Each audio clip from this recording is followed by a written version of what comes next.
exégesis avanzada. El idiomas también, el idioma griego, pues tuve la oportunidad de estar como sus alumnos. Ella ha sido más de 30 años profesora del Seminario Teológico Anna Sanders, con una proyector nacional, internacional, una hermana con un testimonio increíble. De repente muchos decían, es que la hermana es un poquito fuerte de calificar y de todo eso. Bueno, tuvimos la bendición de ser sus alumnos y hoy pues compartir lo que Dios nos permite hacer también gracias a esa visión que tenemos como iglesia local de darle mucho valor al discipulado. Pues es precisamente también gracias a personas, a maestros y a maestras como lo tuvimos. Así es que yo le honro, pastora Elba, ella es pastora actualmente y nos va a estar compartiendo la palabra, así que vamos a prepararnos, vamos a darle palmas al Señor, por favor, vamos a darle palmas al Señor. Y adelante, pastora, le dejamos el lugar, nos va a estar compartiendo, tengamos lista nuestra Biblia y estemos atentos a lo que Dios va a estar hablando a nuestra vida.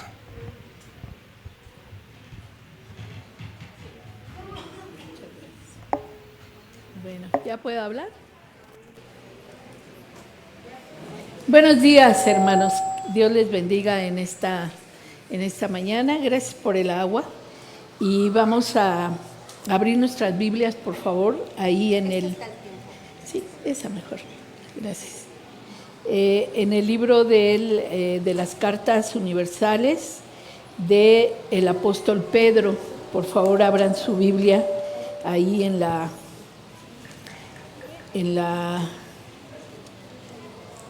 epístola la primera epístola del apóstol Pedro, en el capítulo 5, por favor, capítulo 5, y vamos a estarnos refiriendo a esta epístola. Bueno, pues mi nombre es Elvira Hernández Santiago. Este próximo diciembre cumpliré 46 años de casada y nosotros nos convertimos, mi esposo y yo, en 1981. Algunos de ustedes todavía no habían nacido. Entonces tenemos pues como 44 años de convertidos y Dios nos ha permitido pues servirle ya desde hace 30 años. Entonces me da mucho gusto estar aquí y estar presente en la iglesia de uno de mis alumnos, ¿verdad? Dios me ha permitido a la hora de enseñar, pues a veces ya hasta estar enseñando a los hijos de los alumnos. Ya tenemos ahí algunos alumnos que ya son hijos de los que fueron nuestros alumnos. Y pues si Dios lo permite, seremos maestros de sus nietos también. Entonces es una gran bendición. Dios me ha guiado especialmente a mí por el ministerio de la enseñanza. Y entonces pues Dios me ha permitido de esa manera estudiar la palabra de Dios por medio de varias capacitaciones. Y algo que yo quiero decirles, hermanos, es que ustedes que son muy jóvenes, que están aquí, la mayoría son jóvenes, ustedes pueden desarrollar una carrera en la interpretación de la palabra de Dios. Entonces, en las escuelas cristianas, especialmente en la nuestra, el Seminario Teológico Anna Sanders, ustedes pueden estudiar un bachillerato en Biblia y Teología. Y eso lleva un total de 3 años. Si estudian en el diurno, pero 5 años si estudian en el sabatino, porque son diferentes los tiempos de preparación. Y después del Instituto Bíblico del Bachillerato, ustedes ahí mismo en la misma institución pueden estudiar una licenciatura en Biblia y Teología.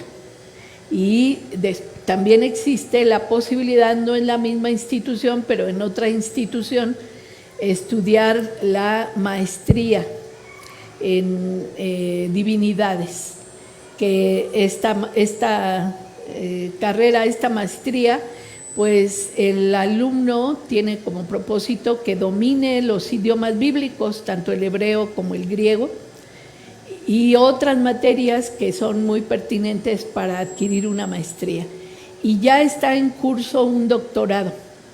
Se está formando de tal manera que ustedes pueden convertirse en doctores en el estudio de la Biblia. Entonces se puede desarrollar toda una carrera en el estudio de la Biblia, y es inacabable, hermanos, el estudiar la Biblia. Entonces terminen su prepa, los que están estudiando prepa, y únanse a este grupo de personas que estudiamos la palabra de una manera seria, de una manera profunda, y que sabemos, vamos aprendiendo por qué creemos lo que creemos, ¿verdad?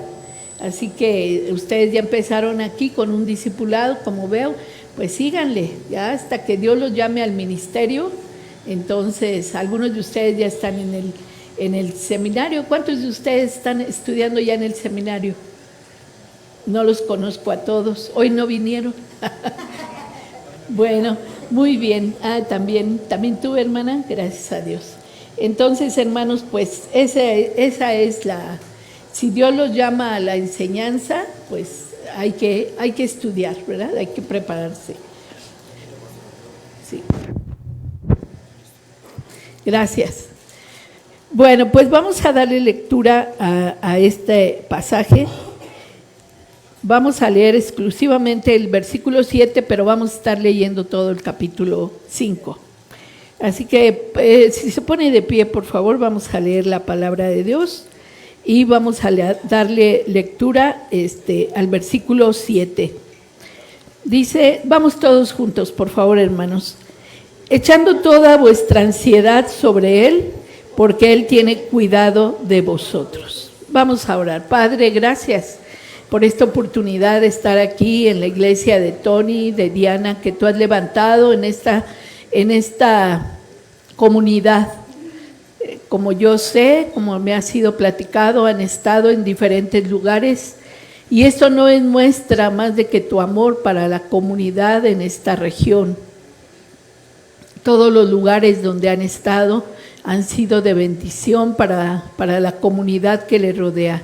Y ahora, Señor, en esta avenida Tepozanes, Señor, todos los vecinos que están alrededor, Señor, que sean impactados por el amor de esta comunidad, por la honestidad, por la gracia, por la misericordia de esta comunidad, por el anuncio del Evangelio de Cristo a esta comunidad.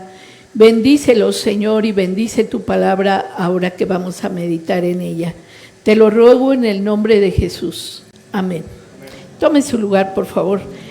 Pues yo titulé la predicación de este día, La vida de la iglesia. Y especialmente, hermanos, esta carta, la primera carta del apóstol Pedro a la iglesia, nos habla de tiempos difíciles, tiempos de persecución. El hecho de que ustedes hayan cambiado de domicilio tantas veces, pues nos habla de esa persecución. A veces no la entendemos porque quizás entendemos persecución como que echen a la cárcel a alguien o maten a alguien, pero la verdad es que desde que la iglesia nació ha sido perseguida por el enemigo en diferentes formas, de diferentes maneras, pero eso de que no encuentran o que no hay un lugar donde ustedes se establezcan ahí es parte de esa persecución. Les digo que nosotros como iglesia nos estamos reuniendo en el parque porque el templo en el que estábamos ahí reuniéndonos, pues fuimos desalojados desde el mes de agosto. Entonces estamos teniendo reuniones los domingos en el parque, ahí cerca del Metro Candelaria. Y eso todo es parte de la persecución. Todos somos siendo perseguidos como iglesia, pero también individualmente. Pedro habla de este tema acerca de toda su carta. De tal manera que lo que podemos decir es que la iglesia en tiempos de persecución, pues recibe la encomienda de Dios de levantar un liderazgo espiritual un grupo de servidores que encabecen a la iglesia, hablando del pastor, hablando de la esposa del pastor, pero de todos los colaboradores que trabajan junto con el pastor, que trabajan hombro a hombro con el pastor. ¿Cuántos colaboradores hay aquí en esta mañana? Ya sea de que usted hace el aseo, usted coloca las sillas, usted levanta las sillas, usted prepara algo de comer, usted da clase, usted administra el dinero, de cualquier otra manera. A ver otra vez porque no los vi.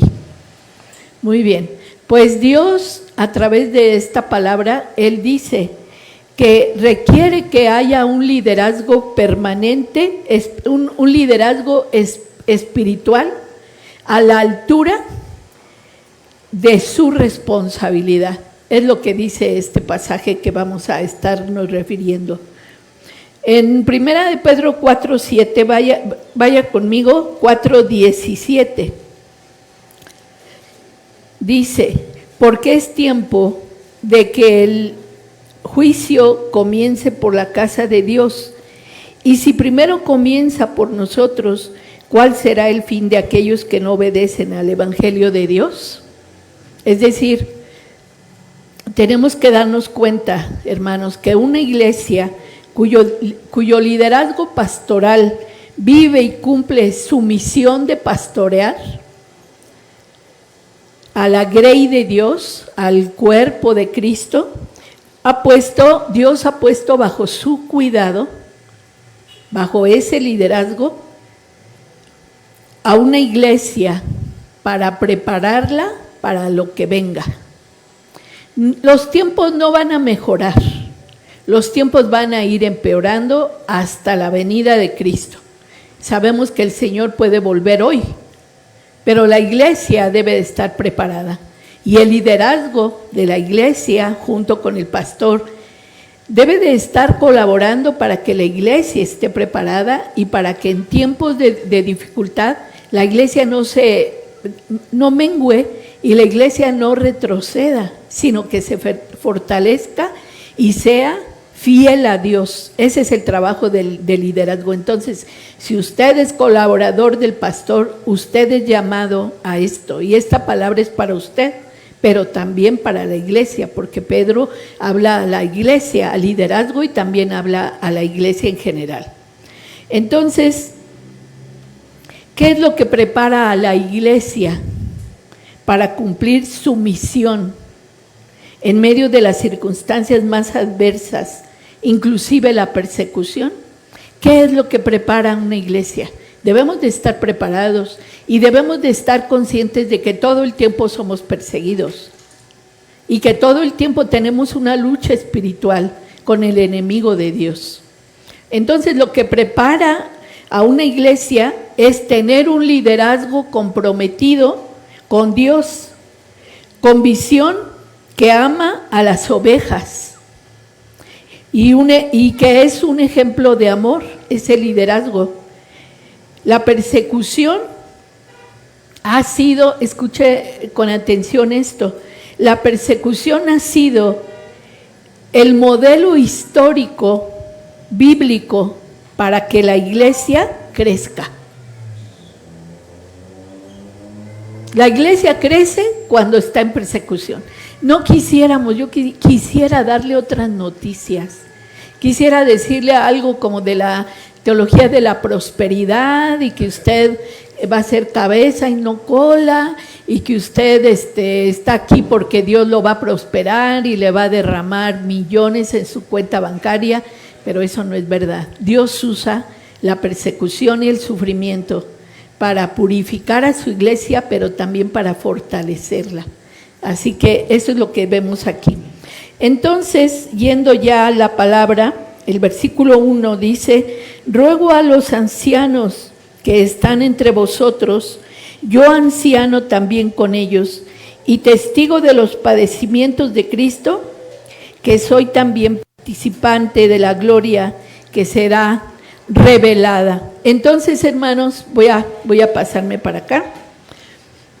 Aquí, esto es lo que dice este primer versículo. Entonces, vamos a la presentación, por favor.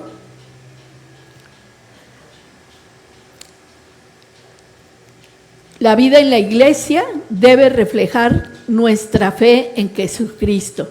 Y luego de los versículos 1 al 5, nosotros vemos que Pedro se refiere a los ancianos y les da algunos consejos a los servidores, a los líderes de la iglesia. Y los versículos 1, solo leímos el 1, pero del 2 al 5 dice: apacentad la grey de Dios que está entre vosotros, cuidando de ella no por fuerza, sino voluntariamente, no por ganancia deshonesta, sino con ánimo pronto, no como teniendo señorío sobre los que están a vuestro cuidado, sino siendo ejemplos de la grey. Y cuando aparezca el príncipe de los pastores, vosotros recibiréis la corona incorruptible de vida. Igualmente, bueno, hasta aquí lo vamos a dejar hasta el 4, que es donde se refiere a los ancianos. Pablo se dirige primero a los ancianos de la iglesia para exigirles, un ruego, ¿verdad?, que vivan a la altura de su responsabilidad. Esta responsabilidad Dios se las ha dado. Puede ser que el pastor les pidió la colaboración, les dijo: mira, a mí me gustaría que tú participes dando clases, o te pido que tú te hagas cargo de esto. Pero esa responsabilidad, quien las dio es Dios. Y la responsabilidad de pastorear esta congregación para los pastores se las dio Dios. Ellos están muy conscientes de esto. Entonces podemos darnos cuenta que las iglesias en el Nuevo Testamento, estaban organizadas bajo el liderazgo de dos oficios. Al principio, antes de que hubiera organización, las iglesias del Nuevo Testamento, la iglesia naciente estaba organizada bajo el liderazgo de los ancianos y de los diáconos. Nada más había eso. La iglesia después fue cambiando y vio la necesidad de nombrar a otras personas, pero en un principio solamente diáconos y ancianos.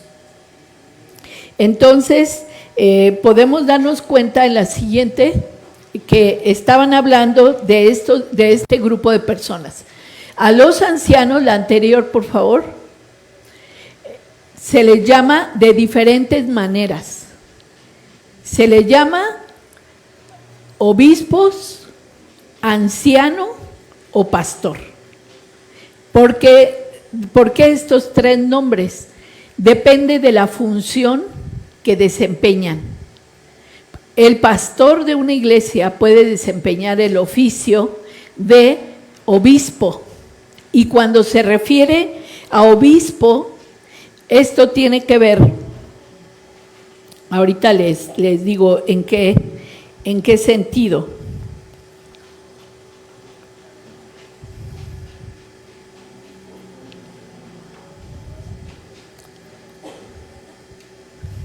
Son llamados obispos en el sentido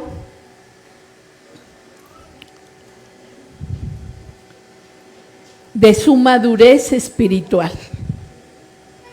Es decir, ¿por qué en nuestra iglesia existen personas que no son salidas, por ejemplo, de la secundaria y ya los nombran pastores? Porque se necesita una madurez espiritual, y la madurez espiritual va seguida o va al mismo tiempo que una madurez emocional. Un adolescente pues está formando su carácter, todavía tiene algunos subes y bajas en su carácter, es impulsivo, pero al pastor se le llama, y también al liderazgo de la iglesia, son llamados a actuar con madurez espiritual. Entonces, este hombre, esta mujer, es una persona sabia y también le caracteriza su conocimiento de la palabra de Dios. Esto implica que esa persona conozca lo que dice la palabra de Dios, la estudie, pero no solamente la estudie, la obedezca. Entonces, al liderazgo de la iglesia y al pastor en especial se le llama de esta manera. Pero no solamente que conozca la palabra de Dios, que conozca al pueblo, que conozca a las ovejas. Que cada uno de ustedes que son colaboradores de los pastores conozcan a los demás hermanos, interactúen con ellos, les visiten. La visita no es solamente responsabilidad de los pastores, o no es responsabilidad de los pastores, fíjese usted.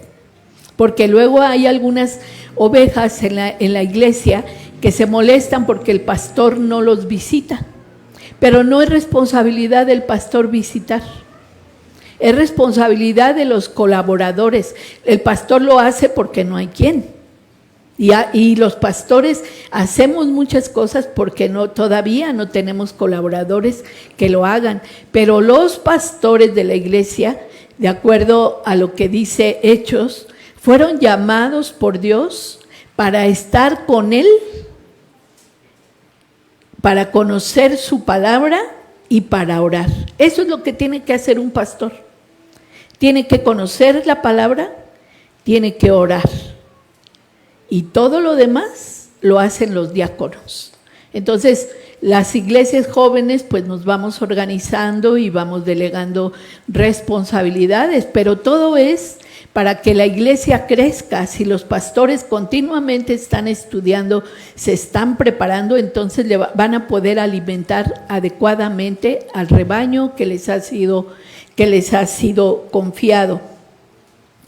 Entonces ya les decía yo, como obispos son conocidos, o significa la madurez espiritual, una vida profundamente enraizada en Dios, y también un caminar tomado de la mano de Dios.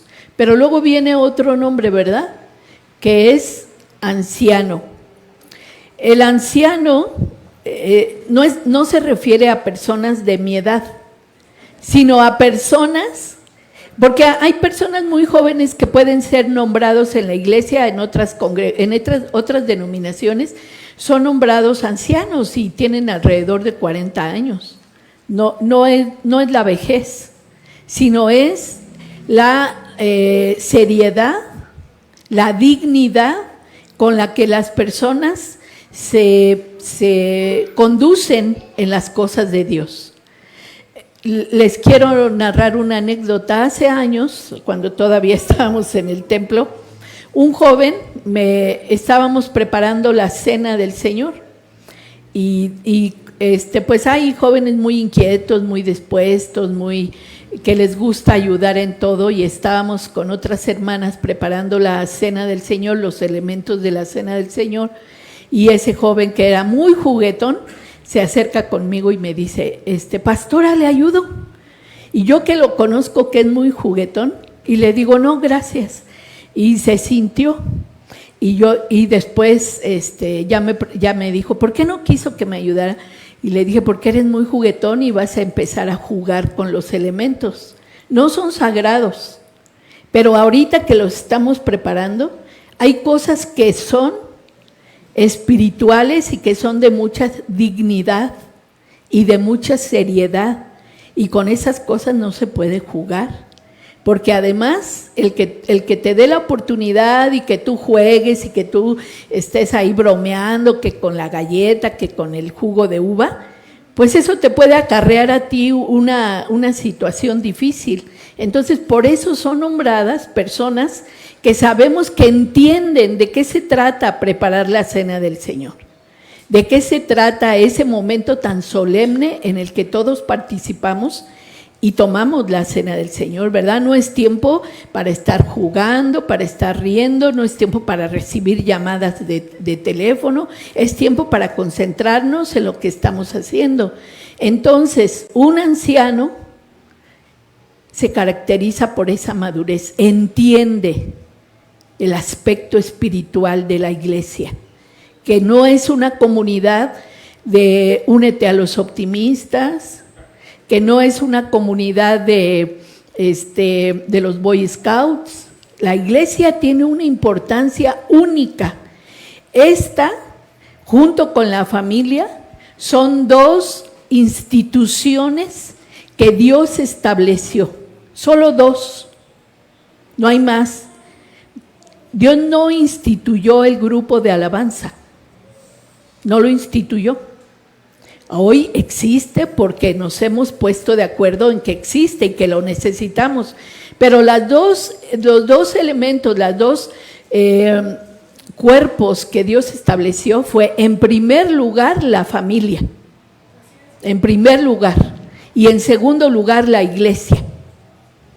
Entonces, la iglesia tiene una importancia. La iglesia no es, ustedes lo han constatado más que nosotros. La iglesia son las personas. ¿Amén? Amén. Y en donde esté la iglesia, ahí está el cuerpo de Cristo. Como nosotros ahora en el parque. Ahí está la iglesia. Quisiéramos tener el templo, pero si no lo tenemos, ahí está la iglesia. Y entonces tiene el anciano tiene que entender muy bien para qué fue llamado, para qué fue requerida su ayuda.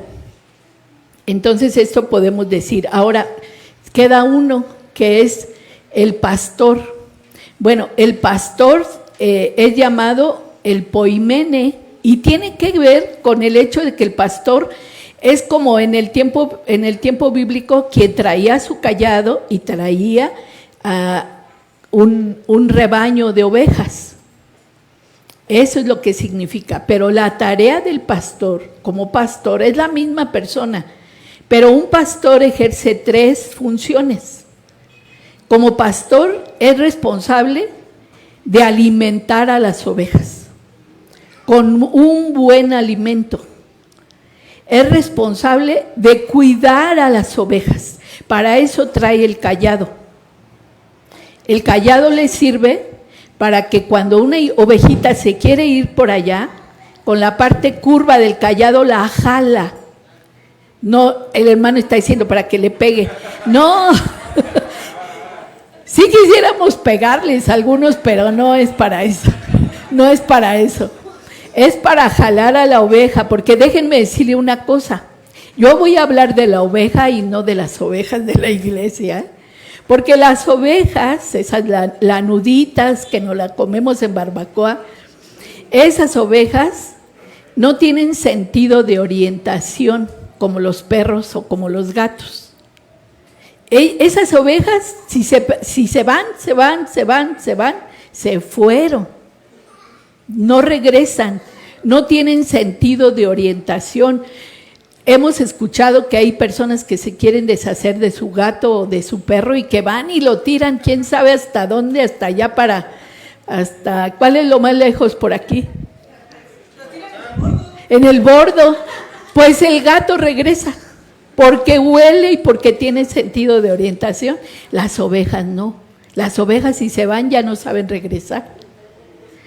Entonces, primero es eso. Ahora, las ovejas, el pastor se sube en el tiempo bíblico, y el pastor que tiene ovejas físicas se sube a un como montecito ahí en el campo, y desde ese montecito arriba está viendo a las ovejas que están pastando, que están echadas, que están durmiendo, las ve. Pero desde esa altura que tiene el pastor se puede dar cuenta si viene algún lobo, y tiene tiempo para bajar de ahí, juntarlas y defenderlas. El pastor defiende, cuida a las ovejas, pero también las lleva a los pastos verdes, también las guarda, y cuando las guarda en el lugar que ha determinado para que las ovejas pasen la noche, el cayado les sirve para ponerlo así verticalmente a la altura de las ovejas, y las ovejas van entrando al redil y van saltando ese cayado, van saltando. La que no salta, ¿qué quiere decir? Está enferma, la aparta. No la mete ahí con toda la bola, la aparta y se da cuenta y revisa de que está enferma. y la cura. El pastor también cura a las ovejas. Es muy importante que los colaboradores del pastor le ayuden a curar a la oveja y no que los ayudantes le den más duro a las ovejas y no sanen. Entonces es muy importante la labor del pastor. Por eso vean la clase de colaboradores que el pastor, que los pastores necesitan para que les ayuden. Y si ustedes son parte de ese liderazgo, de esos colaboradores que trabajan con los pastores, también son llamados a apoyar ese trabajo que los pastores hacen. Pero también aquí del 2 al 3 hay un mandato para cuidar a la grey de Dios. La grey de Dios son esas ovejitas y la grey de Dios son ustedes. Los miembros de la iglesia son la grey de Dios. Ahora, ¿de qué manera son llamados a apacentar? Dice aquí, a apacentar. Apacentar significa guiar con el ejemplo. Guiar al ir por delante de la grey con el ejemplo. El pastor no es como los pastores que vemos por acá en los pastizales o cuando salimos de la Ciudad de México. Si ustedes ponen atención en cómo va el pastor, él va delante del rebaño, no va atrás. La labor del pastor no es arrear. La labor del pastor es guiar, conducir. Si una oveja se resiste, no está siendo guiada, está siendo arreada. Y probablemente esa oveja no es de ese rebaño, porque las ovejas no deben de ser arreadas. Si usted no quiere venir a esta iglesia, a lo mejor no es su iglesia. A lo mejor hay otra iglesia que lo está esperando, pero si usted está aquí, no debe de esperar a que el pastor lo tenga que empujar. Si Dios lo puso aquí a usted en esta oveja, entre las ovejas en esta iglesia, usted debe caminar, seguir el ejemplo del pastor, de los pastores, y seguir el ejemplo de los colaboradores del pastor. Por eso nuestro trabajo como pastores y como colaboradores es muy importante. Hay que reflexionar y que hay que preguntarle a Dios, ¿estoy siendo ejemplo? ¿Soy de los que llega primero? ¿O voy a dar clases y me están esperando a que yo llegue para dar clase? ¿O yo voy a encabezar esto pero no llego a tiempo? Y llego pero no llego preparado. Es muy importante nuestra labor como colaboradores del pastor. Entonces, podemos ver esto. Ahora, ¿cómo les dice que deben de cuidar a la grey de Dios?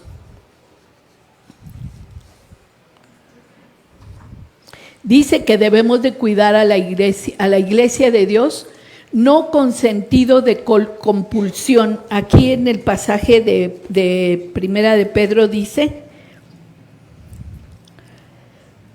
no por fuerza, eso es lo que dice la palabra, no por fuerza, sino, ¿cómo? Voluntariamente. Los pastores estamos en una iglesia voluntariamente, nadie nos amenazó, nadie nos dijo, tú tienes que estar ahí. Venimos a hacerlo voluntariamente, pero Pedro le recuerda a los pastores cómo deben cuidar a la iglesia.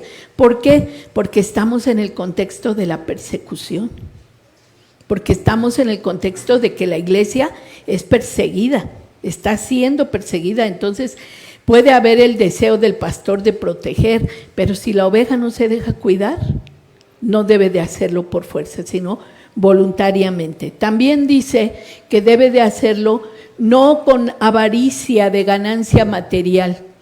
Mire, cuando uno es estudiante del seminario, pues vemos iglesias muy prósperas, ¿no? Con miles de miembros. ¿Y quién no quiere ser pastor de una iglesia así? Pues todos, cuando somos estudiantes, todos queremos tener una iglesia de 1,000 miembros, ya de cuando menos unos 500, ¿no? pero dice que no es por ganancias deshonestas. Y una de las cosas que seguramente Tony se acuerda que yo les enseñaba es, si tú quieres hacer dinero, no te metas de pastor, porque no vas a ser rico nunca. No es la profesión que te va a dejar dinero. Si tú quieres hacer dinero, pues dedícate a otra cosa, a hacer negocios, a otra cosa, a cantar, a ser cantante, pero siendo pastor nunca vas a tener dinero como para considerarte millonario. Entonces por eso dice, no por ganancia deshonesta, esperando que siempre el pastor está en una condición, pues no de pobreza ni de causar lástimas, porque no es verdad, pero está en una condición que tiene todas sus necesidades resueltas y un poquito más, pero nunca es rico, nunca es. Ustedes ven, no se dejen engañar por esos pastores que traen la camioneta del año, o que se van de vacaciones a Miami, o cosas así por el estilo. Esa no es la verdad. El pastor del que habla la palabra de Dios es un hombre, una mujer, que tienen todas sus necesidades resueltas, pero que no son ricos y mucho menos millonarios. Entonces, por esa razón dice así. Pero también nos dice, no dominando al pueblo en la iglesia. Esto ya se los mencioné. Es decir, la iglesia debe de obedecer voluntariamente al pastor. No, el pastor no debe imponer su fuerza ni su voluntad, sino esperar que la iglesia le siga voluntariamente, porque sigue a Dios. La iglesia sigue a Dios, ¿no es verdad? Pero obedece entonces a las personas que Dios estableció para que las guíen, para que los conduzcan a Dios, para que los alimenten en la palabra de Dios. Pero también, hermanos, aquí nosotros vemos que ¿por qué les dice esto a los ancianos y a los colaboradores de los ancianos? Les dice, porque el regreso del Señor Jesús es inminente. El Señor Jesús puede regresar en cualquier momento. ¿Está de acuerdo? ¿Y qué nos va a encontrar haciendo cuando Él venga? Una es esa posibilidad, que el Señor regrese en el momento menos indicado y de pronto nosotros no estamos siendo fieles a Dios. Pero la otra es que la muerte nos puede sorprender en cualquier momento. El hecho de que sean ustedes jóvenes no significa que tengan garantizada la vida hasta que tengan mi edad. No sabemos, siempre debemos estar preparados. El regreso del Señor o el encontrarnos con el Señor puede ocurrir en cualquier momento. Sin embargo, tenemos prometida una corona incorruptible de vida para todos los que permanezcamos fieles. Entonces los ancianos son estimulados con esta promesa. Los pastores somos estimulados con esta promesa. No vamos a recibir en el cielo una corona como la del rey Carlos III de Inglaterra. Ahí dice una corona incorruptible de vida. No sé usted cómo ha sido enseñado, pero yo cuando recién me convertí, había una hermana que todos los domingos pasaba a testificar y decía, hermanos, este fin de semana o esta semana yo gané 3 joyas para mi corona. Y todos nos quedamos así, porque había evangelizado a 3 personas. Y ella creía que cada vez que evangelizaba a alguien, entonces le ponían una corona, pues yo creo que ya ni la aguantaba en la cabeza de tantas joyas que tenía en su corona, pero triste, si ahora la viera le diría, hermana, no estaba hablando de eso. La palabra de Dios estaba hablando que cuando lleguemos a su presencia, los ancianos y los colaboradores de los ancianos, vamos a recibir la vida eterna. El estar con el Señor, ese es el mejor galardón, esa es la mejor recompensa, estar en la presencia de Dios. ¿Se imagina? Cara a cara con Él. Ya no nos va a estorbar nuestro pecado. Ya no nos va a estorbar nuestra naturaleza pecaminosa que batallamos con ella. Ya lo veremos por fin cara a cara y podremos disfrutar de su amor en toda su plenitud, en toda su extensión. No habrá nada que impida que nosotros estemos ahí. Yo espero que a usted esto le anime y que no esté esperando a que yo le diga, ¿qué crees que cuando llegues allá vas a recibir un Rolls Royce? No, hermano, no vas a recibir eso, pero sí vas a recibir la posibilidad de estar con el Señor Jesús sin ningún estorbo, sin ningún obstáculo. Vamos al siguiente, por favor.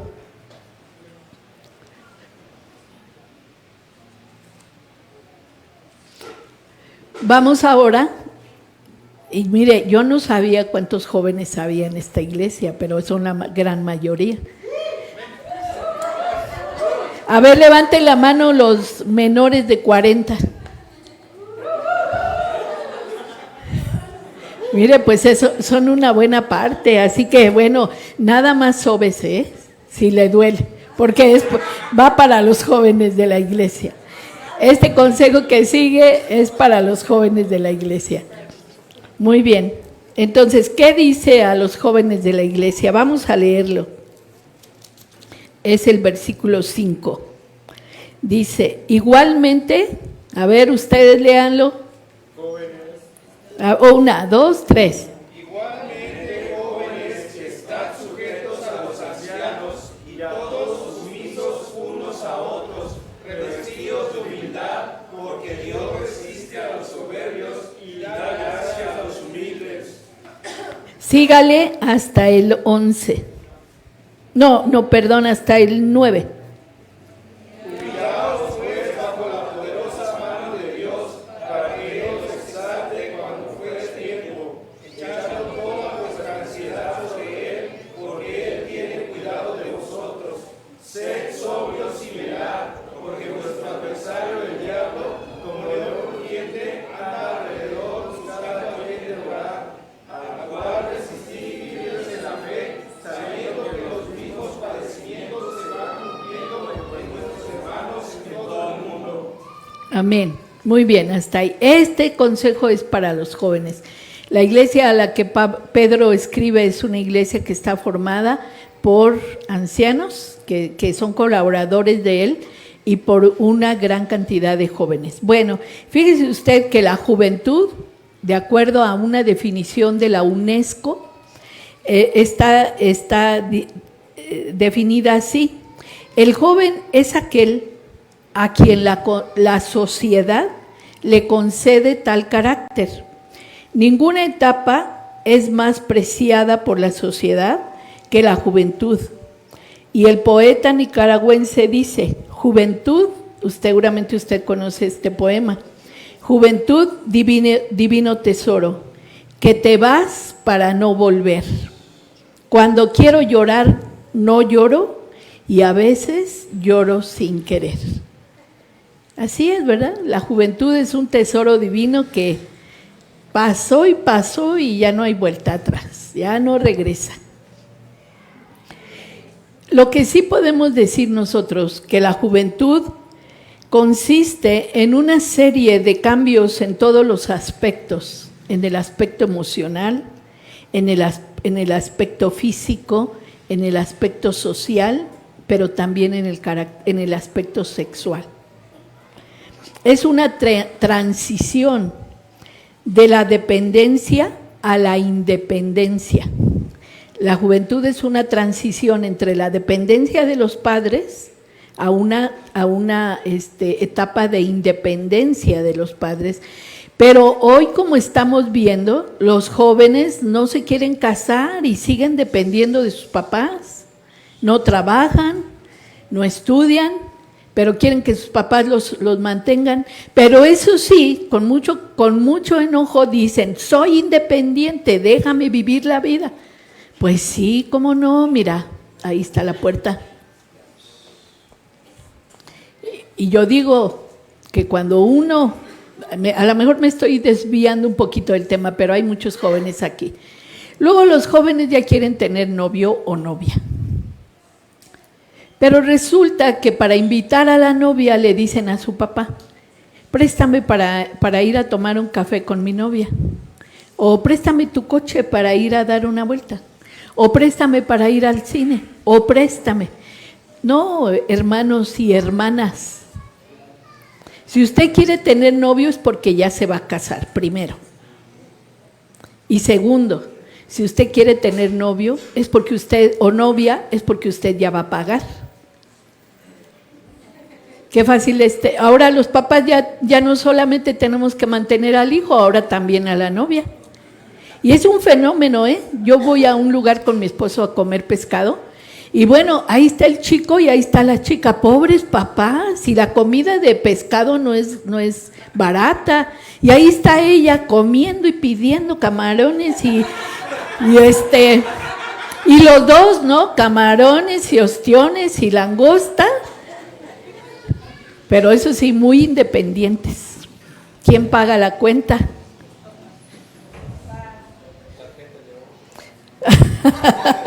Sí, ¿verdad, hermano? Entonces, hermanos, esto es lo que dice. Se caracteriza por la independencia, pero por la independencia económica, independencia emocional, independencia física, nada de que ya me lavaste mi camisa favorita, pero también la independencia social. La juventud se caracteriza por esto. Entonces, la juventud es una mezcla de capacidad, pero también de inexperiencia, que necesita guía para lograr los propósitos de Dios. Ponga atención en esto. La juventud es una etapa en la que necesita experiencia para seguir los propósitos de Dios. Necesitas a los demás, necesitas a tus padres, necesitas a tu familia, necesitas al pastor y necesitas al liderazgo de la iglesia para cumplir los propósitos de Dios. Esa es la vida de una iglesia que tiene a Cristo como el centro de su vida. Si nosotros no vivimos de esa manera y sufrimos persecución, el enemigo nos va a hacer pedazos, porque no hay una estructura, porque no hay obediencia a las enseñanzas de la palabra de Dios. Y mire usted, lo primero que dice el apóstol es: jóvenes, estad sujetos a los ancianos de la iglesia. Ya dijimos ya definimos a los ancianos, dijimos que no es por la vejez, sino es por la madurez de los demás. Entonces, una de las principales causas del fracaso del ser humano es no concebir o no aceptar que Dios diseñó la vida para vivirla en dependencia, no independencia. Dependencia, ¿de quién? Para ser vivida bajo autoridad. Todos necesitamos autoridad. Los que quieran vivir sin autoridad van a vivir en una anarquía. Y a ninguna iglesia, a ninguna nación le conviene vivir en anarquía. Que de pronto alguien llegue y te quite tu coche y te diga: aquí no hay nada de que esto es mío. Este coche yo digo que es mío y es mío. ¿A usted le gustaría eso? ¿O que alguien entre a su casa y que le diga: esta casa es mía de hoy en adelante? Usted va a decir: aquí están las escrituras. Pero él le va a decir: pero eso no vale. Yo digo que esta casa es mía y es mía. Eso es anarquía. No nos conviene vivir en anarquía. Y no nos conviene vivir en anarquía en la iglesia. Por eso se espera de una iglesia para que permanezca, para que no sea destrozada por la persecución y el enemigo que va a estar soplando en el oído de los jóvenes. No, pues pero ¿por qué te va a decir lo que tienes que hacer? Tú eres más listo, tú eres más guapo, tú eres más joven. Tú tienes mejores ideas que él. El Señor nos advierte en su palabra que cuando nosotros no nos sujetamos, entonces ponemos en peligro a la iglesia. La ponemos en peligro de desaparecer. Entonces, el joven debe entender que cuando nos sometemos a la autoridad puesta por Dios, estamos siendo protegidos. La autoridad significa que alguien va a dar la cara por nosotros. Vamos a ser protegidos y vamos a ser resguardados del peligro. Así como un soldado que pertenece a un ejército debe aprender a obedecer cuando se le da una orden, así, de la misma manera, Dios espera que como jóvenes cristianos estemos sujetos a los líderes de la iglesia. Un problema que tenemos como mexicanos, hermanos, es que nosotros respetamos el liderazgo si nos gusta, si el líder nos cae bien, si nos parece que es guapo o guapa, si nos parece que tiene feeling, si nos parece que es inteligente. Por eso no respetamos a nuestros presidentes y hablamos mal de ellos, pero así nos va como nación, porque no sabemos obedecer. Y entonces decimos de Claudia, es mujer esa vieja, que puede saber. Porque no es quién ella es y quién representa. O alguien porque está viejo como AMLO, pues ya está viejo, ya que va a saber. Bueno, pero esa es la autoridad. Hay que respetar. Y en la iglesia es lo mismo. Hay que respetar. Y si nosotros cumplimos ese trabajo, un día usted que está ahí sentado como joven, un día va a poder estar al frente de la iglesia, pero también va a poder estar al frente de una clínica, o va a poder estar al frente de una empresa, o va a poder estar al frente de algún lugar. Pero si no obedece en la iglesia, no va a llegar a ninguna parte, porque nadie quiere al frente de un lugar a un rebelde. Nadie quiere. ¿Dónde podemos aprender eso? En la iglesia. Y entonces usted como joven va a aprender a obedecer en la escuela y va a poder aprender a obedecer en el trabajo, en la oficina, en la empresa donde trabaja. Pero si no aprende, no va a llegar a ningún lado. Pero sí, lo que puede pasar es que la iglesia sea atacada por esa rebeldía. Por eso el apóstol le dedica tanto espacio en este pasaje a los jóvenes. Dice aquí, sumisos unos a otros, también, ese es otro elemento. Pero fíjense cómo no dice sumisos a los ancianos, dice sumisos unos a otros. Someterse a la voluntad de los demás es requisito en la iglesia, porque si no va a ser un caos y un pleito de nunca acabar. Efesios 5:21, vaya ahí conmigo por favor, porque le quiero mostrar que no nada más es de este pasaje que la Biblia habla de sumisión, sino vamos a Efesios 5:21, que causa tanto problema en la interpretación, hermanos. Efesios 5:21. ¿Quieres leerla por favor, hermano? Someteos unos a otros en el temor de Dios. Muy bien. Así empieza este pasaje. Someteos unos a otros en el temor del Señor. Y después va a hablar de sometimiento en 3 grupos de personas. Pero primero les habla a todos, a toda la iglesia. Sométanse unos a otros en el temor del Señor. Lo primero que como creyentes tenemos que hacer es someternos a Dios, a su autoridad. Y una vez que nosotros nos sometemos a Dios, entonces el apóstol Pablo dice cómo se expresa en la vida diaria ese sometimiento. Y dice en el 22, las casadas a sus maridos, como al Señor, no como al Señor Juan le parezca, sino como al Señor de los cielos le parece. Pero luego en los siguientes versículos también le dice a los hombres, ¿verdad? Porque luego los hombres leen este pasaje y dicen, ay, pobres mujeres, Pero yo quiero que vea lo que Dios le dice a los varones.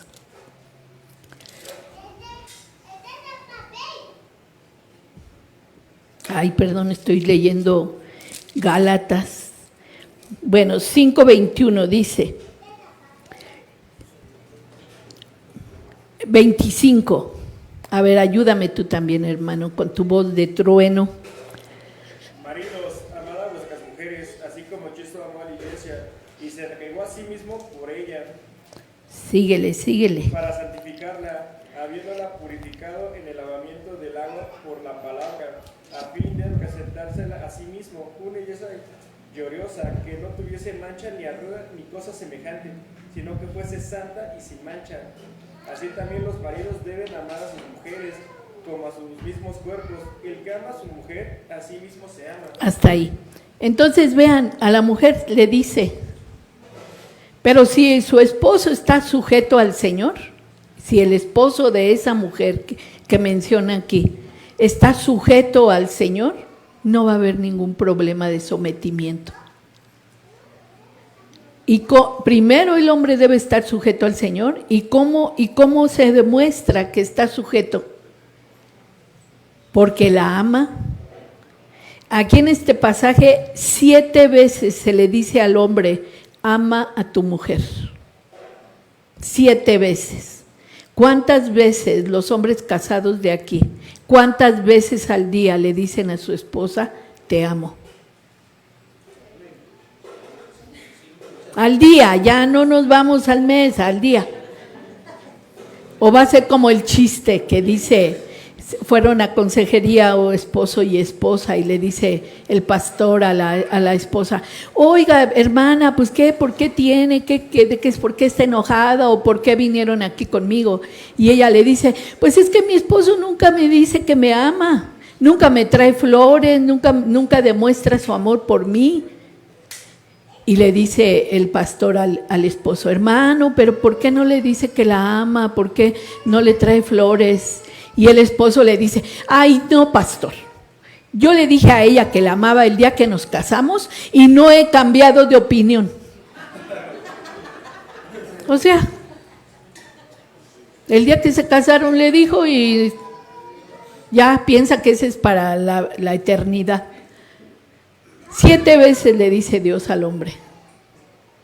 Pero luego, en el versículo 6, el Señor se refiere a otro grupo que también debe de permanecer sujeto. Dice, hijos, obedeced al Señor a vuestros padres, porque esto es justo. Honra a tu padre y a tu madre, que es el primer mandamiento, con promesa. Y ahí dice enseguida cuál es la promesa.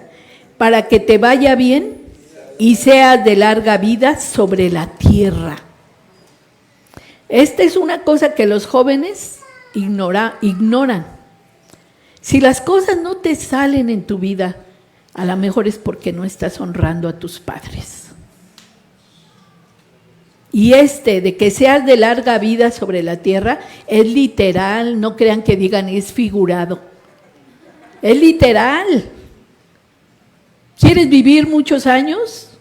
Honra a tus padres.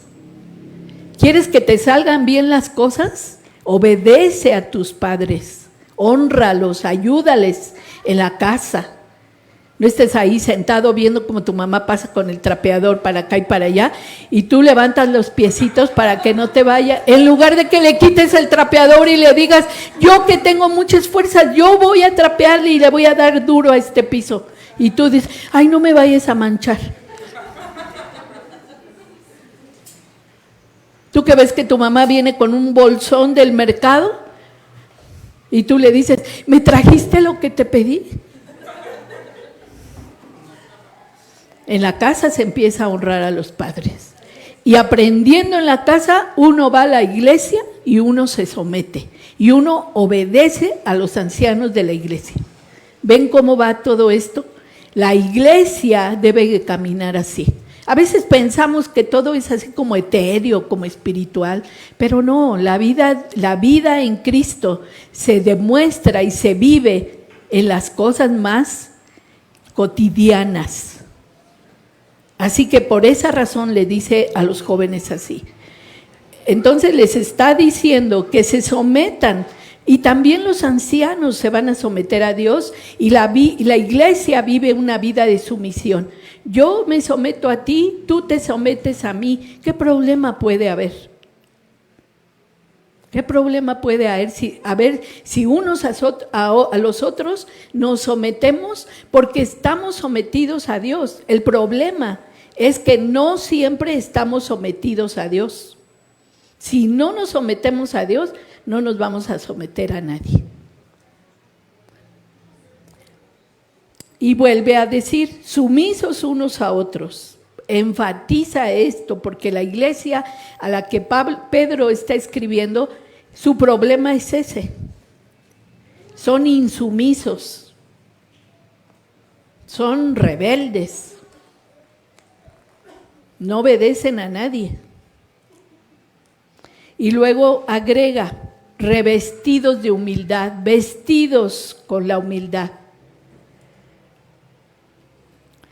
Y es como si dijera el apóstol, pónganse el vestido de la humildad, vístanse con la humildad. La humildad es una prenda que usa el siervo de Dios. No está viendo si la marca es de Adidas o de Nike. La prenda es de humildad. Puedes traer zapatos Nike o Gucci o no sé qué tantas marcas, Jordan o todo esto, puede ser, pero se te olvidó tu vestido de humildad. Ese día no te lo pusiste. Literalmente significa, pónganse el delantal de humildad. ¿Y una persona para qué se pone delantal? Para servir. Es un delantal. Cuando entras a la iglesia, te pones tu delantal de humildad. Y ahora sí, ¿en qué puedo servir? ¿Se fijan que las compañías luego traen acá un logotipo? ¿En qué te puedo servir? Pues así deberíamos de traer nosotros. Pastor, una playera que diga, ¿en qué te puedo servir?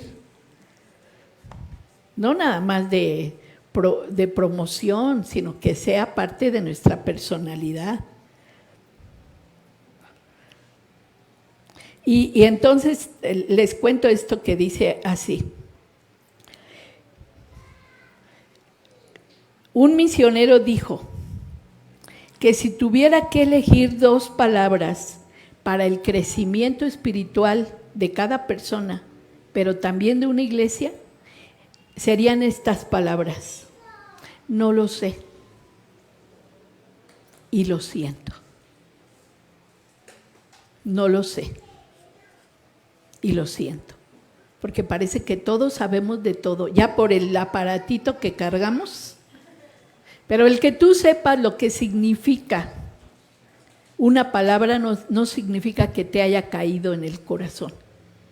Puedes saber la definición, pero no sabes por qué existe esa palabra. Te falta la experiencia, nos falta la humildad. Entonces acuérdense de esas 2 palabras que significan ser humilde. No lo sé, pero no como soberbia, sino con una auténtica reconocimiento de nuestra ignorancia. Y también lo siento.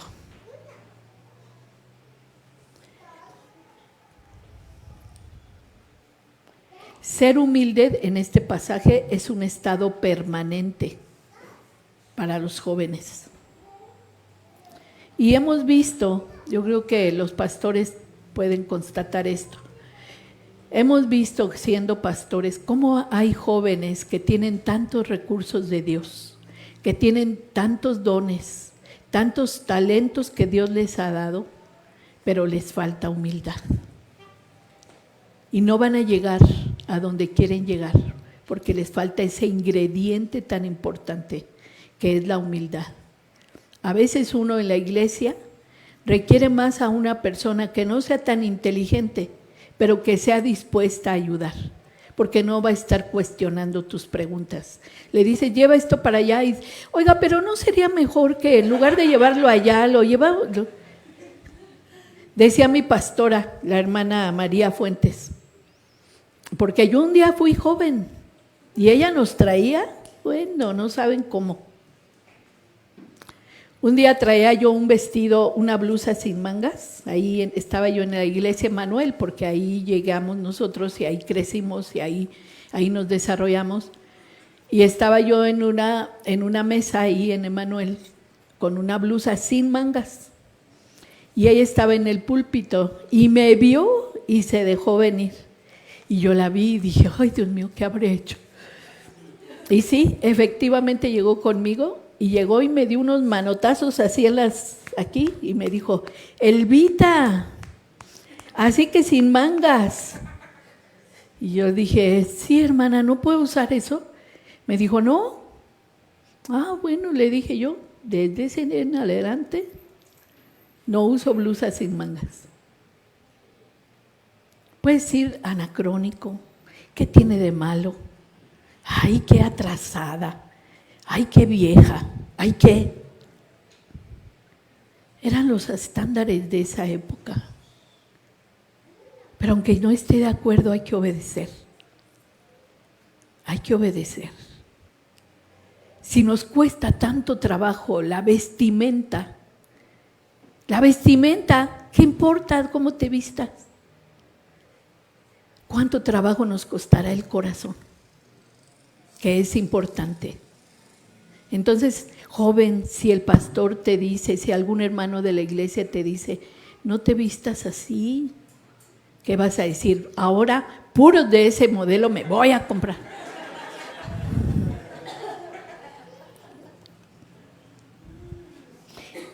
El Señor Jesucristo es nuestro supremo ejemplo. Filipenses 2, 7 y 8 nos dice eso.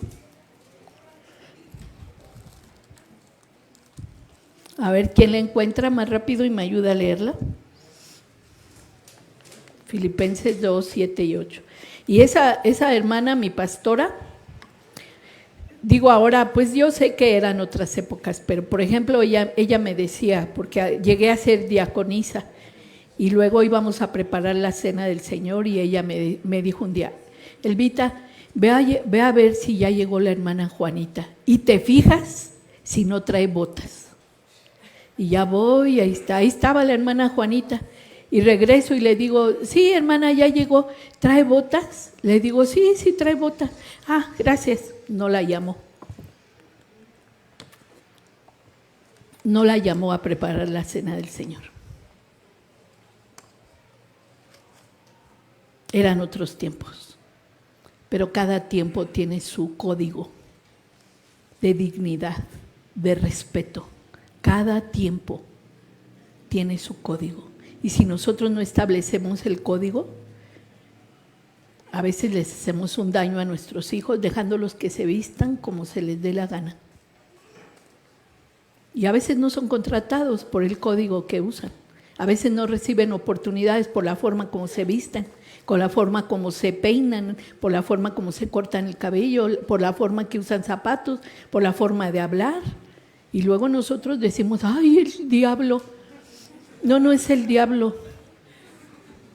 Es de la forma incorrecta como nos relacionamos unos con otros. Vamos a ver Filipenses, ¿quién me va a ayudar a leerlo?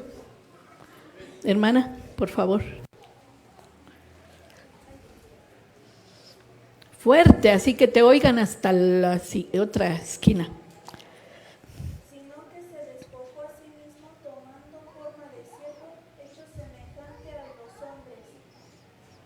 Sí, 8 también, por favor. Estando en la condición de hombre, se humilló a sí mismo, haciéndose obediente hasta la muerte y muerte de cruz. Ese es el ejemplo que tenemos. ¿Quieren un ejemplo de una persona humilde? Alguien que siendo Dios no se aferró a eso y dijo, no, yo cómo voy a morir en la cruz si yo soy Dios. No, yo cómo voy a andar en esos polvorientos caminos, en guaraches, sin tener una casa, sin tener esposa, sin tener los lujos, sin que me reconozcan que yo soy el rey del universo. Ese es el ejemplo que tenemos para ser humilde, la humildad que Pedro les está recordando a los jóvenes. Y también dice, humillaos bajo la poderosa mano de Dios. Es debajo de la mano de Dios quien uno se humilla. Son personas que Dios ha puesto en autoridad, pero en esa autoridad está Dios. Dios puso a esas personas y hay que humillarse bajo la poderosa mano de Dios, obedeciendo y siendo humilde con las personas de la iglesia. Cuando actuamos así, cuando los jóvenes actúan así, no estamos manifestando otra cosa que la humillación ante la poderosa soberanía de Dios. En estos tiempos en los que estamos viviendo, pues es muy fácil por nuestra cultura sentirse superior a los demás. Ahora vivimos en una época que a mí no me tocó vivir, pero ahora los jóvenes viven con tanta libertad que dicen, pues tú puedes llegar a hacer lo que tú quieras. Es una mentira. Es una mentira, no puedes llegar a hacer lo que tú quieras. Cuando mi hijo era adolescente, él era muy hábil para jugar fútbol, pero nunca los dejamos entrar a una liga porque esa liga jugaban los domingos. Y ni mi esposo ni yo éramos pastores, pero él no iba a jugar fútbol el domingo, porque el domingo es el día del Señor. Entonces, ya más grande, él reclamó y dijo, ustedes no me dejaron jugar fútbol y yo hubiera sido un crack, y yo hubiera sido Ronaldo, y yo hubiera sido Ronaldo Cristiano, o yo hubiera sido Messi, y yo no sé qué. Y yo no le dije nada, pero yo me quedé pensando, ay, ni eras tan bueno.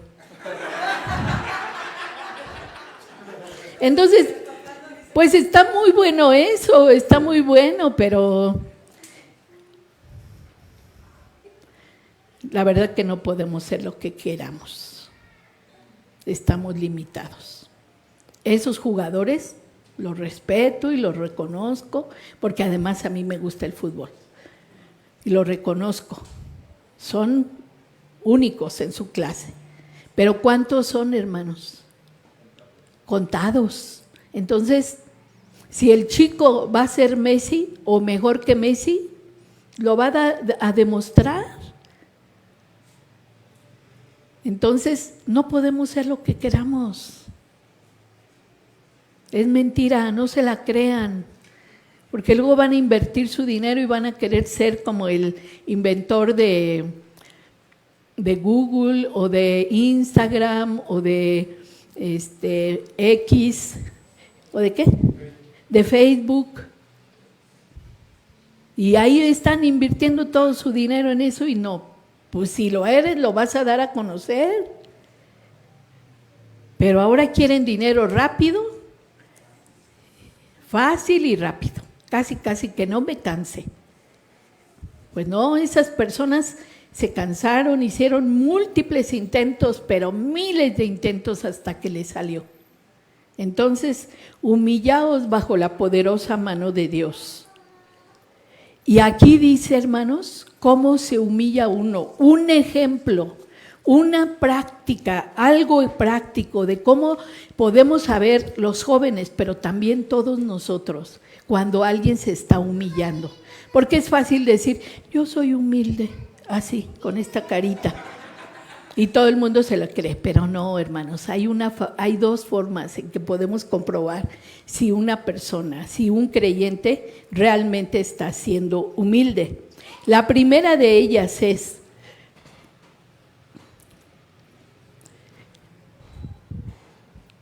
echando toda vuestra ansiedad sobre Él. Esa es la primera forma. Tú echas toda la ansiedad sobre Él, joven o no joven. Echas tu ansiedad sobre Él, arrojas tu ansiedad a Dios. O andas ahí todo preocupado, cansado y preocupado. Ay, no, es que no me va a alcanzar. Ay, no, es que esto no va a salir como yo quiero. Ay, es que voy a organizar un retiro, pero ay, no llegan y no llegan. Entonces, ya sé, les voy a ofrecer una entrada gratis al premio de la Ciudad de México, al Gran Premio de la Ciudad de México. El que venga va a ir al premio de la Ciudad de México. ¿Cuánto cuesta una entrada? Ahorita están ahí, por eso le decía al pastor que hice 1 hora. ¿Cuál será? Pues esa de 50 te toca hasta gallola. Pero las primeras, 120,000 pesos. Y tú les vas a decir, el que venga al retiro le voy a dar gratis una entrada. Pues no hay que hacer las cosas así. Hay que orar y hay que pelarse las rodillas, diciéndole, Señor, convéncelos para que vengan. Echando toda su ansiedad sobre Él, toda mi ansiedad sobre el Señor, no queriendo manipular. La ansiedad es producto de la soberbia. ¿Usted es ansioso? Los jóvenes son ansiosos porque ya hasta los jóvenes ya están, pero bien enfermos. Ay, que tiene que ir al psicólogo porque sufre de ansiedad. La ansiedad es idolatría. La ansiedad es que tú te amas tanto a ti mismo que tú dices, yo soy el único que puede controlar mi vida. Dios no sabe, Dios no puede. Dios ni es tan fuerte, ni tan sabio, ni tan amoroso. Yo soy quien sabe cómo se debe de arreglar las cosas. Dios te dice cómo, pero tú dices, no, eso es del siglo pasado. Ahora es así, como yo diga. La ansiedad es soberbia. ¿Quieres ser humilde? Descansa en Dios. Si las cosas no se cumplen, es que Él no quiere que se cumplan. Aunque te vayas a bailar a Chalma, no se van a cumplir si Dios no quiere que se cumplan. El que manda es Él, el soberano es Él. Tú no eres el soberano del universo. Por más que veas esta serie, ¿cómo se llamó? No, esta serie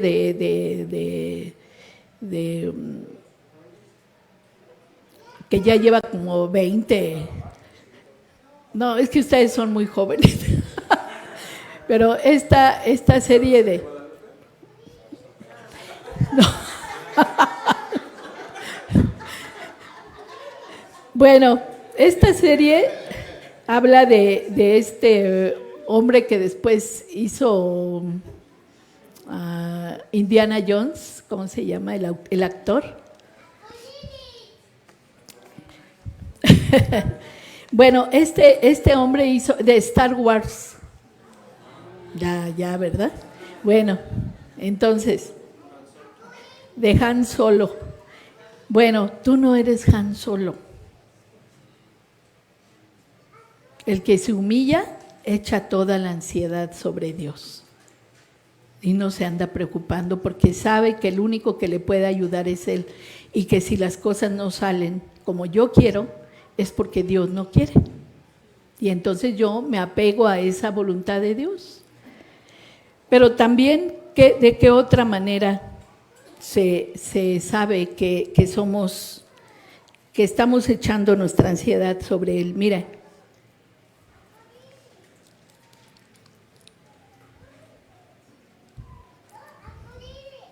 de otra manera, como sabemos que estamos siendo humildes, es en el versículo 8 de Primera de Pedro 5. Sed sobrios y velad, porque vuestro adversario el diablo, como león rugiente, anda alrededor buscando a quien devorar. Otra manera como podemos saber si estamos siendo humildes es que tengamos en cuenta que somos llamados a ser sobrios. Y lo sobrio es contrario de ser ¿qué? Sobrio es lo contrario de ser ¿qué? Alcohólico. ¿Por qué establece el apóstol esta comparativa?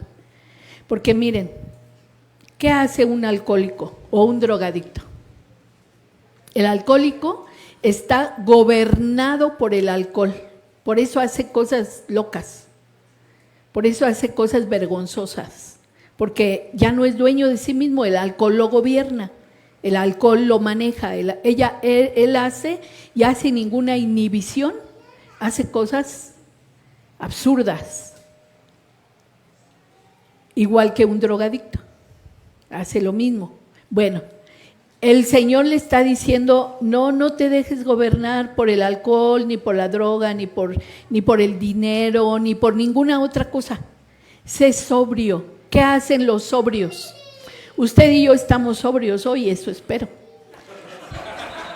Se nos haya colado algún.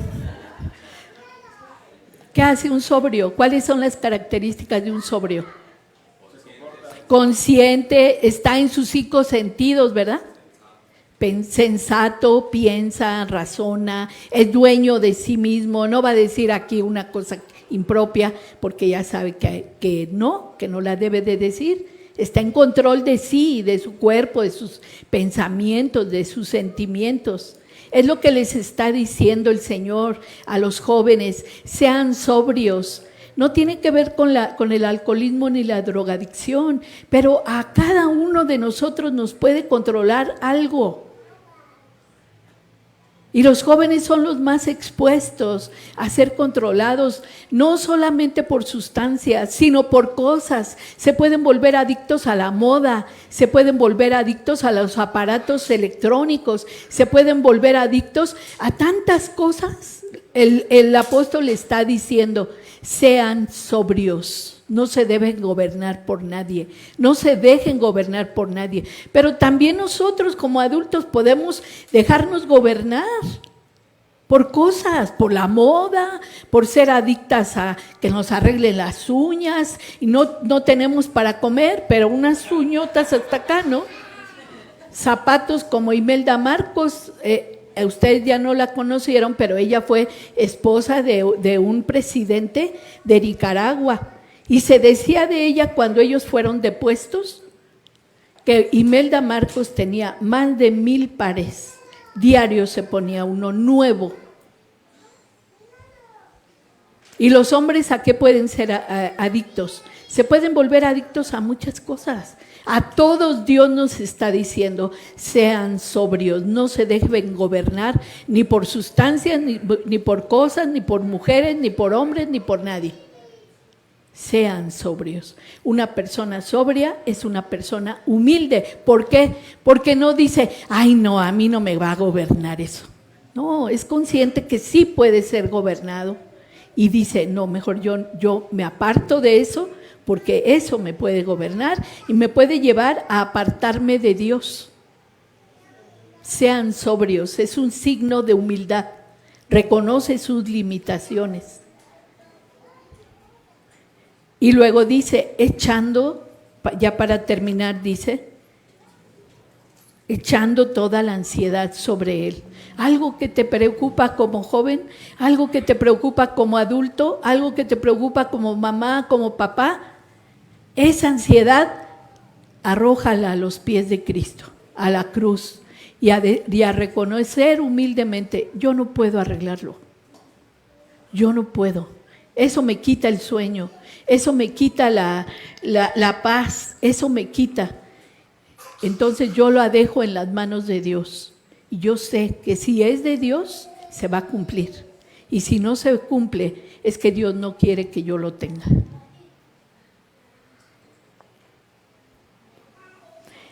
Y les voy a leer esto de la ansiedad. Alguien ha dicho que la ansiedad es un pecado porque niega la sabiduría de Dios, diciendo, Él no sabe lo que está haciendo. Niega el amor de Dios porque dice, Él no tiene cuidado de nosotros. Niega el poder de Dios diciendo, Él no tiene poder para librarnos del mal. Y entonces, vamos a la siguiente, por favor. Finalmente termina diciendo, ¿cuál es la razón del sufrimiento? Empecé diciéndoles, hermanos, que el sufrimiento es una estrategia de Dios para purificar a la iglesia y para fortalecerla. Nuestro mundo en el que vivimos desprecia el sufrimiento y lo quiere evitar a toda costa. Todos los medicamentos que hay nos demuestran eso. Que si te duele la uña, toma uñetón. Que si te duele la cabeza, toma Sedalmer, te levanta porque te levanta. Te deja todo atarantado, pero te levanta, ¿verdad? Que si te duele el estómago, ya, a ver, díganme ustedes que usan Buscapina o ¿cuál es la otra? Terramicina, mire, el hermano sabe.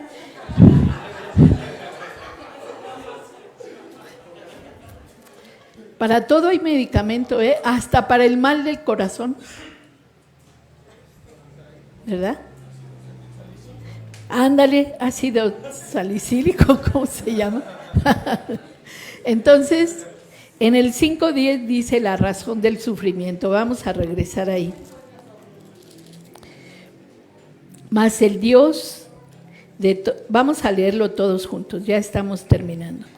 Mas el Dios de toda gracia, que nos llamó a su gloria eterna en Jesucristo, después que hayáis padecido un poco de tiempo, Él mismo os perfeccione, afirme, fortalezca y establezca. Fíjese, después de sufrir, ¿qué pasa? ¿Qué pasa después de sufrir? Nos afirma el sufrimiento que Dios permite en nuestra vida. ¿Qué más? Nos fortalece. ¿Y qué más? Nos establece. Establecer es que nos deja firmes en la fe. Nada que nos hacemos para acá, para allá, trastabillamos, no, nos afirma en la fe. Y entonces seremos cristianos confiables. Así que no hay que evadir el sufrimiento. 1 Corintios 10:13 dice, no os ha sobrevenido ninguna tentación que no sea humana, pero fiel es Dios, que no los dejará ser tentados más allá de lo que puedan soportar, sino que juntamente con la tentación, ¿qué? Apréndanse ese versículo, memoricen la escritura, sino que juntamente con la tentación les dará la salida para que puedan soportar. En Dios el sufrimiento tiene propósitos. Fuera de Dios no tiene propósitos. En Dios el sufrimiento fortalece, establece, madura, afirma. Así que la próxima vez que le venga algún sufrimiento y que ustedes, como todas las iglesias del mundo, están siendo perseguidas, afírmese en el Señor. Ame, abrace el sufrimiento, porque el sufrimiento es un modelo de Dios para perfeccionar a su iglesia. Y vamos al último, por favor.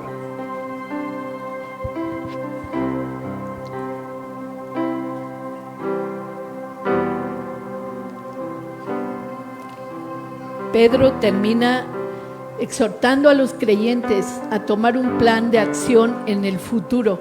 Él les dice, y ahora que venga el siguiente sufrimiento, ¿qué vas a hacer? ¿Vas a dejar de acudir al templo? ¿Vas a culpar al pastor? ¿Vas a culpar a tus padres? ¿Vas a culpar a quién? A Dios. ¿Qué vas a hacer en el futuro? Porque el sufrimiento va a seguir en nuestra vida hasta que estemos en la presencia de Dios. El sufrimiento que experimentamos hoy nos prepara para el siguiente, y el siguiente para el siguiente. No es lo mismo lo que experimentamos cuando nuestros hijos son bebecitos que cuando nuestros hijos son adolescentes y luego cuando nuestros hijos se casan.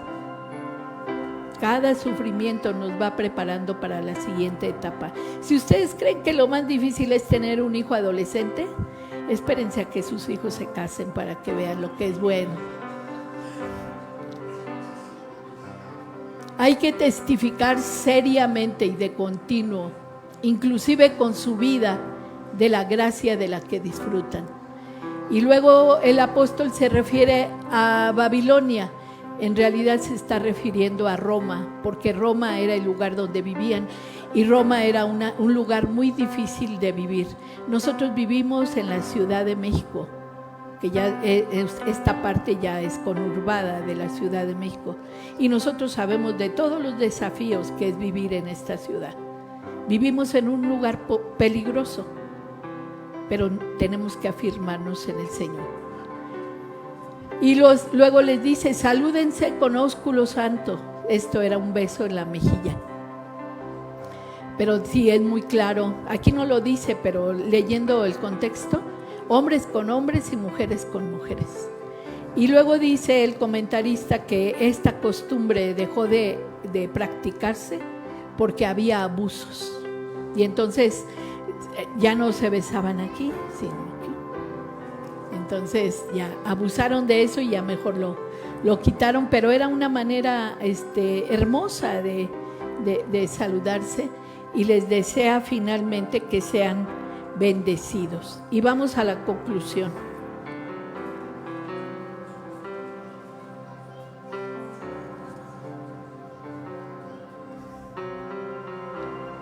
¿Pueden poner la conclusión? ¿Quién tiene la presentación? Aquí está la conclusión de este pasaje. Una gran parte del sufrimiento es causado por el enemigo de Dios, pero no todo. No todo tiene la culpa el diablo. Hay que vigilar qué sufrimiento es causado por nosotros mismos. Una de las metas del sufrimiento es producir fortaleza, no dureza. Esto me pareció muy importante porque los mexicanos decimos: lo que no me mata, Dios no quiere que seas fuerte. Dios quiere que seas débil. La sociedad nuestra nos ha enseñado a ser fuertes, pero Dios no quiere que seas fuerte. El fuerte es Él. Dios quiere que seas débil, y a veces te está ablandando con el sufrimiento porque tú eres de las mujeres de pelo en pecho, o de los hombres que no se quiebran. Dios quiere que te quiebras, y si no te quiebras, Él te va a quebrar, porque fuerte no le sirves. Debes de tener un corazón como el de Cristo, sensible, tierno, no un corazón de macho, ni un corazón de hembra, ni un corazón de matriarca. Dios quiere que tengas un corazón como el de su Hijo. Entonces el sufrimiento a veces es para eso. Ya quiébrate, ya ríndete ante Dios. Oigo mucho cada vez más de los alumnos que me dicen, cuando hablamos de algún rasgo de carácter, y me dicen: estoy trabajando en él. Ya no trabajes, ríndete ante Dios, no trabajes. Tú no puedes llegar a hacer eso, solo Dios lo puede hacer. No dejes que la psicología entre en tu familia, en tu casa. Eso no es verdad, eso va contra el mensaje del Evangelio. El propósito entonces es producir creyentes sensibles, dependientes de Dios, no superhombres ni supermujeres. Póngase de pie, hermanos, vamos a orar. Usted está aquí y pertenece a esta iglesia que ha sido perseguida y que sigue siendo perseguida. Pero todos aquí, voy a pedir al pastor y a la pastora que pasen aquí al frente. Y a su lado voy a pedirle a los colaboradores que estén aquí. Quizás los otros están trabajando, ¿verdad? Están colaborando. Pero los que están aquí, pasen aquí, al lado de sus pastores. Vamos a orar por ellos.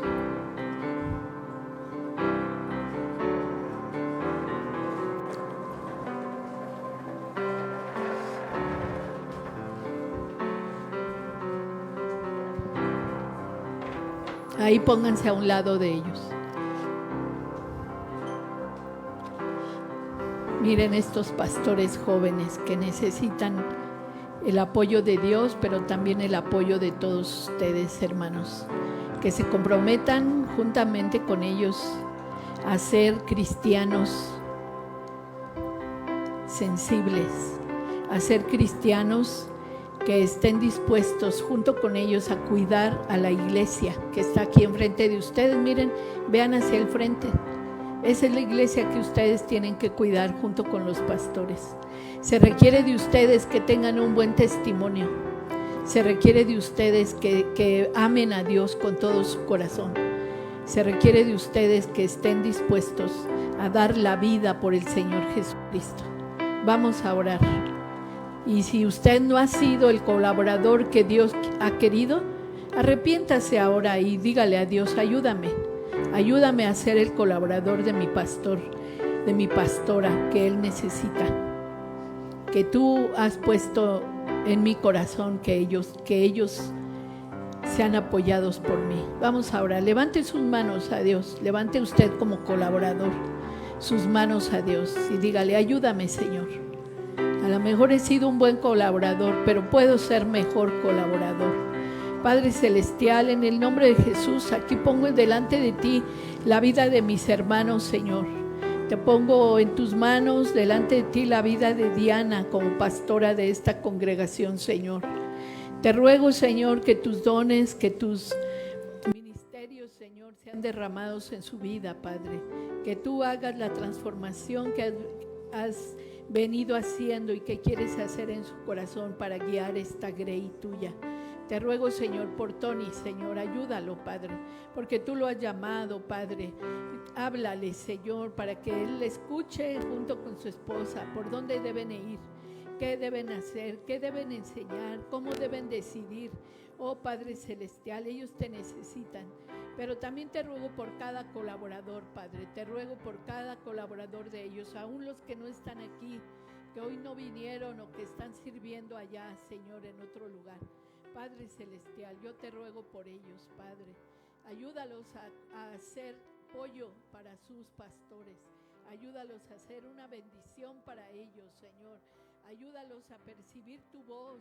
Ayúdalos a entender la razón por la cual los has llamado para que sean tus colaboradores junto con los pastores, Señor. Ayúdalos a cada uno de ellos, Padre, te lo ruego. Oh bendito Señor, en el nombre de Jesús. Amén. Gracias a Dios. Pueden pasar a sus lugares.